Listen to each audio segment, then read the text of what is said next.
So here is the template for the periodised program, which you're required to complete. So make sure you put your name and your client name in here, and then you should start by summarising pertinent key information that you've gathered in your consultation. So get your consultation notes out, and you can put in here things like your blood pressure.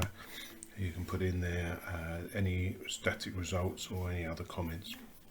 So make sure you have at least 6 of those, because there's 6 marks there to get, and then you should provide some kind of analysis of it. So by using that data, you could comment on the health. So basically, if your blood pressure is a certain level or resting heart rate is a certain level, you might qualify then under a certain risk stratification tool as a low risk or a higher risk person. You can state that down here as well.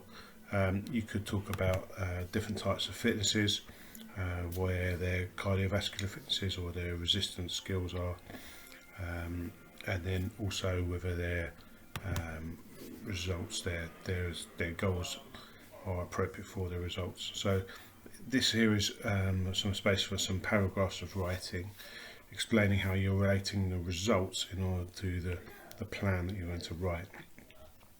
So then specifically use one of the risk stratification tools.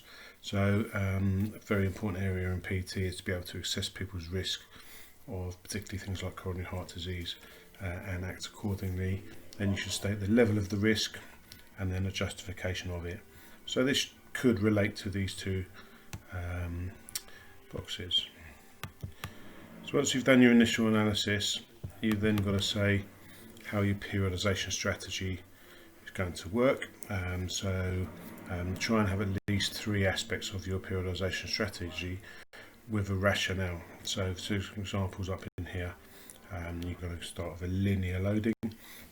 You could then say why you're doing that, how you're building up to that, and if you can rate it to their goals, that's really good. So there's some examples there which you might use for inspiration here.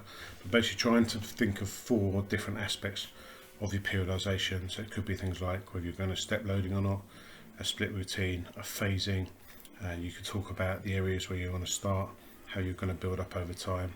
And if you look in your manual on page 242 to 244, you can find quite a lot to say here.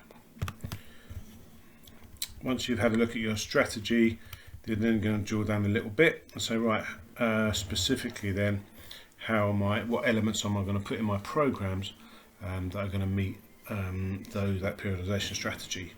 So that could be certain types of exercises, it could be a focus on a certain area of the body, it could be some particular kit you're going to use.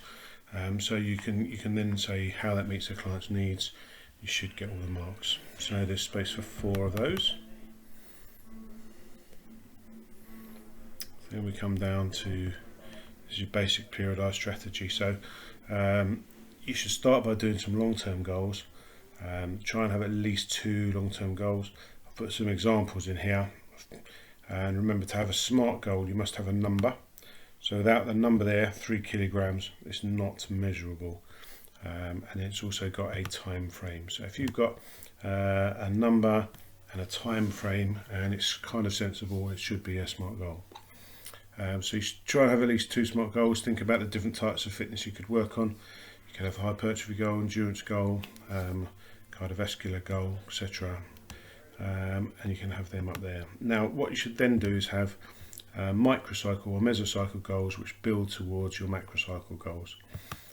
So you then break that down. So if I want to put on 3 kilos of muscle over 12 weeks, what do I need to do in the first 4 weeks?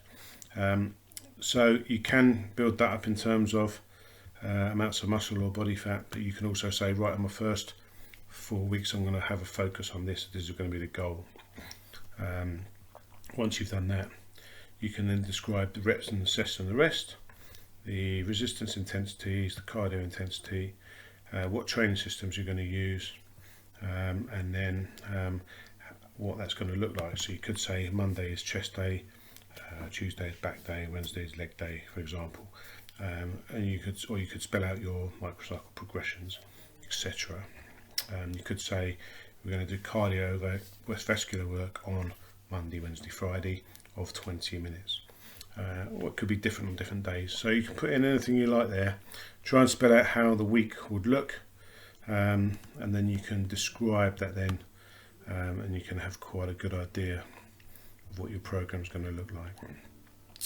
So that should be basically a 12-week overview now, including all your variables, your training systems. It should be pretty clear looking at that to see how your periodization strategy, which you put above, is put into action. So then you're going to do your actual individual programs. Now this first program here is going to relate to one of these weeks here. So you're required to do one program from each of the different mesocycles.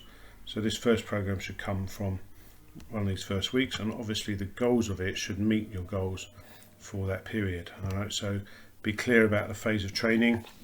Then you can do the appropriate warm-up flexibility. Make sure you've got appropriate CV for that. I would include some CV, even if it's fairly minimal. It's well worth doing. Similar with resistance, you should include both CV and resistance elements. And then cool down here. So one of the things we're looking for you is to push yourself a little bit over the 3 programs.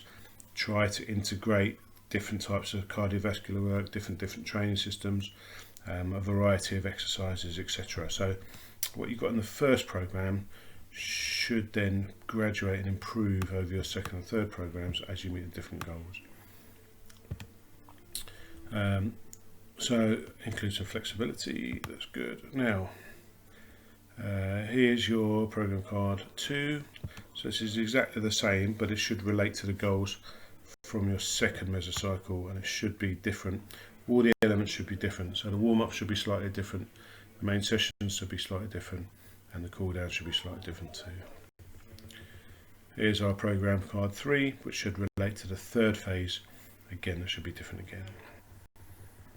Once you've done all your cards, we can then look at how you might adapt that to different scenarios.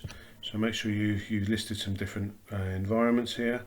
I've given some examples here, but prove the ones that are most relevant to you.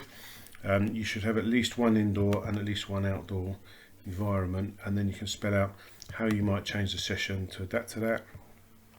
What are the benefits of being in that position, what are the potential risks and hazards, and any other health and safety elements that you've got to manage. Okay, so try and pick up at least 3 of those. Then you can talk about groups. So try and at least 3 points about how you'd adapt that session. Make sure it's specific to the session that you have chosen and indicated you've chosen. 3 ways which you might do partner or group activities.